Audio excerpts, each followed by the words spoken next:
அந்த கடைகளுக்கு சேதாரம் இல்லை. தன்னெழுச்சியாக கடைகளை அடைக்கிறார்கள். அந்த பகுதியில் இருக்கக்கூடிய யாருக்கும் தொந்தரவு இல்லை. ஆனால் அந்த 50,000 பேரு அந்த விவசாயிகள் மேலே, அந்த சமூக ஆர்வலர்கள் மேலே, அந்த மண்ணின் மைந்தர்கள் மேலே நீங்கள் ஏன் உரிமை போராட்டம் நடத்தினீர்கள் என்று நீங்கள் காவல்துறை வைத்து வழக்கு போடுகிற போது அதை சட்டமன்றத்திலே உடனடியாக கவன ஈர்ப்பு தீர்மானத்திலே கொண்டு வந்து எங்கள் விவசாயிகள் மீது, எங்கள் மண்ணின் மைந்தர்கள் மீது வழக்கு தொடுத்திருக்கிறீர்கள். முதலமைச்சர் முத்துவேல் கருணாநிதி ஸ்டாலின் அவர்களே, அதை நீங்கள் ரத்து செய்யவில்லை என்று சொன்னால் நடப்பது வேறு என்று எச்சரிக்கை மணி அடித்தவர் எங்கள் எதிர்க்கட்சி தலைவர் புரட்சி தமிழர் ஐயா எடப்பாடி. அப்படின்னா மக்கள் பாதுகாவலர் யாரு? இந்த டங்ஷனுடைய அந்த ஏலம் ரத்து செய்ய வேண்டும் என்று உண்மையிலே போராடியவர் யார்? உண்மையிலே மக்களுடைய பாதுகாப்பு அரணாக நின்றவர் யார்? யார் அந்த சாரதி? இப்ப கேட்டாங்க. இப்ப நான் யாரும் கேட்கிறதுக்கு நீங்க சொல்லுகிற பதில் எடப்பாடியார் என்ற அந்த ஒற்றை சொல்லுங்க நம்மை காப்பாற்றியது.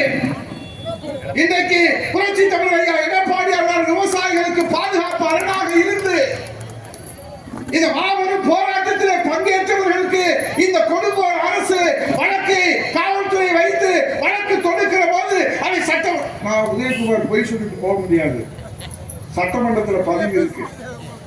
பத்திரிகையாளர்கள் நீங்க எல்லாம் தெரிஞ்சுக்கணும். மேலப்பட்டிக்காரர் தெரிஞ்சுக்கணும், அமைதியாளர்கள் தெரிஞ்சுக்கணும், முருகன் தெரிஞ்சுக்கணும், கொடிவயர்கள் தெரிஞ்சுக்கணும், எல்லாரும் தெரிஞ்சுக்கணும். சட்டமன்றத்தில் பதிவு இருக்கு. உசிலை ராஜாவா நீதான்ப்பா சாட்சி. நான் உதயகுமார் பொய் சொல்லிட்டு போல.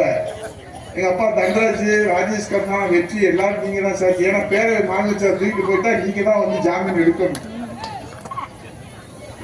என்ன கூத்தடிக்கிறீங்க நீங்க?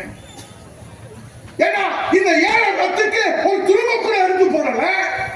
அந்த ஏழை முறையை நீ நடத்தக்கூடாது, நாங்க தான் நடத்துவோம் என்று உரிமை போராட்டம் நடத்தியது திமுக அரசு.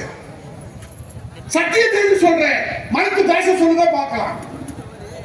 ஆகையால் என் வணக்கத்திற்குரிய பெரியோர்களே, தாய்மார்களே, எங்கள் உயிரிழந்த மேலான வாக்காளர் பெருமக்களே, இந்த ஏமாற்று நாடகம் இரட்டை வேடத்தை பட்டவர்த்தமாக தாராக சட்டமன்றத்திலே நடுநடுங்க முகத்திலே கிழித்த தலைவர் நம்முடைய புரட்சி தமிழர் ஐயா எடப்பாடியார் ஆடி போயிட்டார். இப்படி கேட்கிறாரு, பதில் இல்ல. தேடி தேடி பாருங்க, எழுதி கொடுங்க. 10 அமைச்சர்களுக்கு எல்லாம் வரிசையா உட்காருங்க. ஒருத்தருக்கு எழுதி தெரிஞ்சாதானே சொல்லுவாங்க. ஆகவே எல்லா துரோகங்களையும் செய்வது நீங்கள். இந்த மேலூர் மக்களுக்கு இன்னைக்கு நீங்கள் அதிகாரத்தை வைத்து அவர்களை நீங்கள் நன்றி அறிவிப்பு கூட்டம் என்று ஏமாற்றுவது யாரை ஏமாற்றுவதற்காக? அதான் ஐயன் திருவள்ளுவர் சொன்னார், இடிப்பாறை இல்லாத ஏமாற மன்னன் கெடுப்பாரே இல்லாமல் கெட்டு விடுவான்.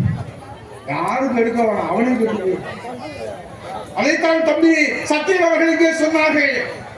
ஊடகத்தை எங்கள் கருத்துக்களை சொல்ல முடியவில்லை, அதற்கு நீங்கள் வாய்ப்புட்டு சட்டத்தை போட்டிருக்கிறீர்கள். இன்னைக்கு எந்த களத்திலே எந்த தளத்திலே நாங்கள் கருத்துக்களை எடுத்து சென்றாலும் அதற்கு வாய்ப்புட்டு சட்டத்தை நீங்கள் போட்டிருக்கிறீர்கள்.